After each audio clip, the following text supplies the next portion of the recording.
2021年有一個姓宋的查甫大學生賽車無細力和一台跑車相壓，對方車頂3個人甲伊拍甲險險啊無命。其中這姓張的主嫌被判刑9年，確定已經當咧封關咯。另外2名共犯的這高等法院駁回上訴，判刑3年10個月。那這大學生的媽媽表示講，這款的行動真惡教化。2021年11月初7日透早，迄當陣讀逢甲大學1年姓宋的查甫大學生，賽車經過台中市台灣大道和河南路口，無細日去壓到一台名車，車頂的3個人甲姓宋的大學生強壓落車，隨着甲站甲拍，造成姓宋的查甫大學生重傷，差一點都無命。現場的主嫌第2審照殺人未遂等罪，判9年確定，目前已經去坐監。細陳和細李的共犯的部分，案件經過發回經審，台中高分院經一審照傷害致重傷害罪，判2個人各3年10個月徒刑，2個人不服提起上訴，最高法院即嘛做出裁定。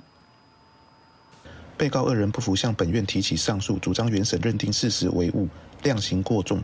本院認為原判決採證認識均無違法，量刑妥適。被告2人上訴不合法律上程式，駁回上訴確定，全案定讞。雖然經過真濟擺的審理判決確定，但是對受害家庭來講，傷痛嘛是擱佇遐。姓宋的大學生的老母表示講，因囝被拍甲目睭斜視，未來恐驚無法度恢復到正常的視力，學業嘛因為安尼延前。面對結果，伊表示無奈接受，但嘛認為真歹有教化的目的。對我來講，我最怕的就是會被假釋出來，提早出獄。要教化的話，我覺得這樣其實是不夠的。